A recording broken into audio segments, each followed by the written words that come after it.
प्रणाम मेरे प्यारे बहन भाइयों।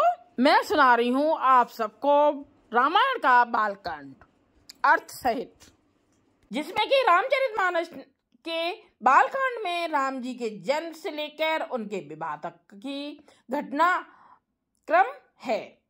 बालकांड में 7 श्लोक, 341 दोहा, 25 सोरठा, 39 छंद और 358 चौपाइयां हैं। हमारे हो गए थे 12 भाग, 13वां भाग। अब यही प्रकार बले मन ही दिखाई, करी हूँ रघुपति कथा सुहाई, व्यास आदि कभी पुगब नाना, जिन सादरी हरि सुजस बखाना। इस प्रकार मन को बल दिखलाकर मैं श्री रघुनाथ जी की सुहावनी कथा की रचना करूंगा। व्यास आदि जो अनेकों श्रेष्ठ कवि हो गए हैं, जिन्होंने बड़े आदर से श्री हरि का सुयश वरण किया है।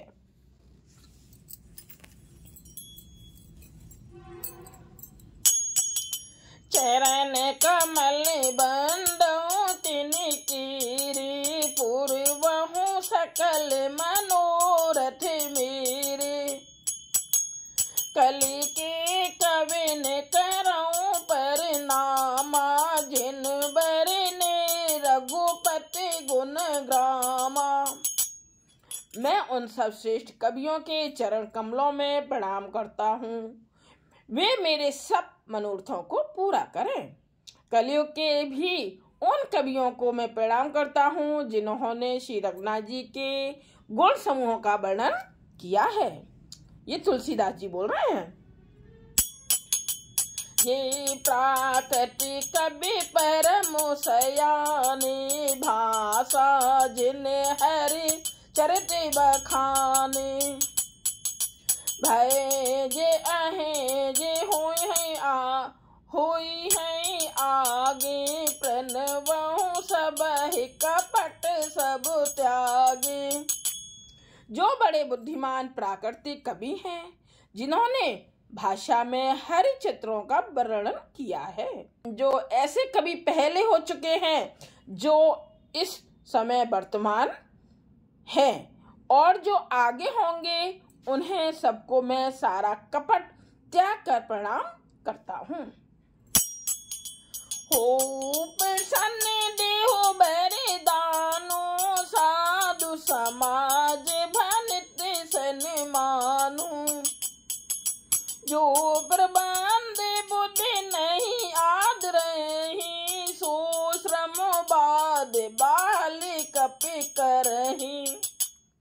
आप सब प्रसन्न होकर यह वरदान दीजिए कि साधु समाज में मेरी कविता का सम्मान हो, क्योंकि बुद्धिमान लोग जिस कविता का आदर नहीं करते, मूर्ख कवि ही उसकी रचना का व्यर्थ परिश्रम करते हैं।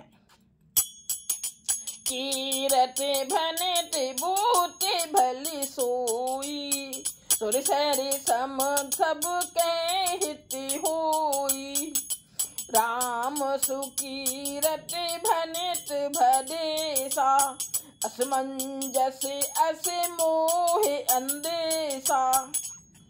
कीर्ति, कविता और संपत्ति वही उत्तम है जो गंगा जी की तरह सबका हित करने वाली हो। श्री रामचंद्र जी की कीर्ति तो बड़ी सुंदर, सबका अनंत कल्याण करने वाली ही है, परंतु मेरी कविता भद्दी है, यह असमंजस्य है, अर्थात इन दोनों का मेल नहीं मिलता, इसी की मुझे चिंता है। तो मेरी कृपा सुलभ सो मोरे, सियन सुहावन टाट पटोरे। परंतु हे कवियों, आपकी कृपा से यह बात भी मेरे लिए सुलभ हो सकती है।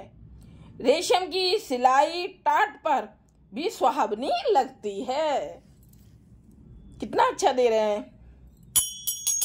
सरल कबित कीरत विमल, सोई आदुरहि सुजान, सहज बयर बिसराई रिपु, जो सुन करहि बखान। चतुर पुरुष उसी कविता का आदर करते हैं जो सरल हो और जिसमें निर्मल चरित्र का वर्णन हो, तथा जिसे सुनकर शत्रु भी स्वाभाविक बैर को भूलकर सराहना करने लगे।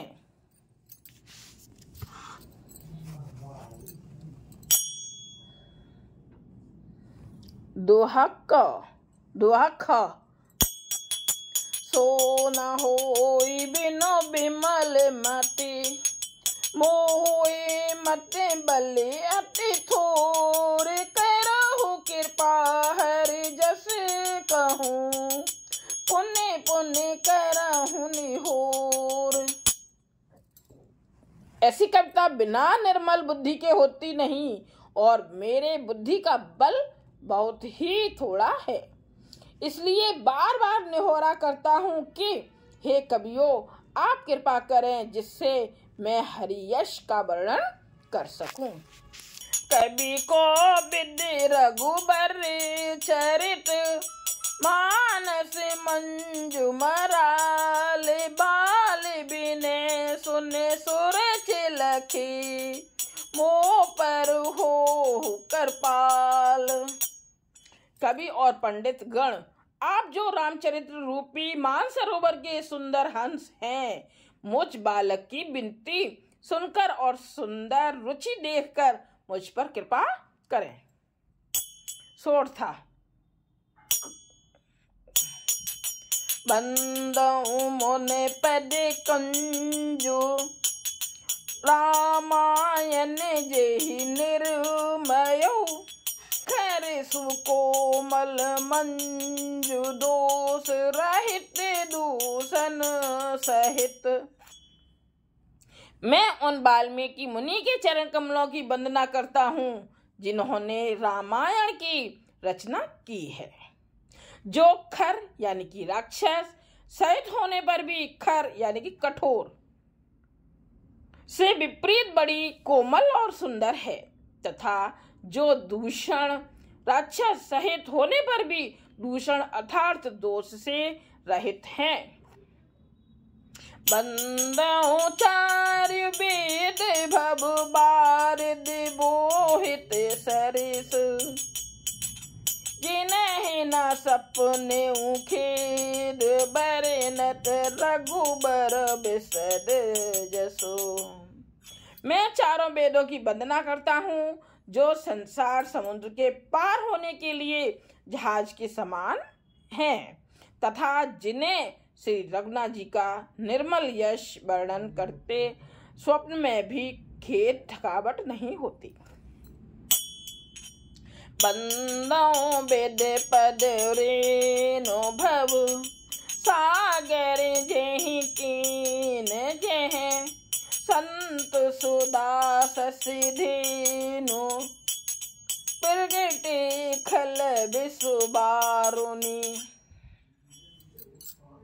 मैं ब्रह्मा जी के चरण रज की वंदना करता हूँ जिन्होंने भव सागर बनाया है, जहाँ से एक ओर संत रूपी अमृत चंद्रमा और कामधेनु निकले और दूसरी ओर दुष्ट मनुष्य रूपी विष और मदिरा उत्पन्न हुए। दोहा, विबुध प्रबुध ग्रह चरण, बंद कहूँ करी जोर, होई प्रसन्न पुरबहु सकल, मंजु मनोरथ मोर। देवता, ब्राह्मण, पंडित, ग्रह, इन सब के चरणों की वंदना करके हाथ जोड़कर कहता हूँ कि आप प्रसन्न होकर मेरे सारे सुंदर मनोरथों को पूरा करें। ये हुआ हमारा 13वां भाग। जय सिया राम। जरूर कमेंट्स कीजिएगा, लाइक कीजिएगा और सब्सक्राइब कीजिएगा। श्री रामचंद्र जी आप सब पर बहुत कृपा करें।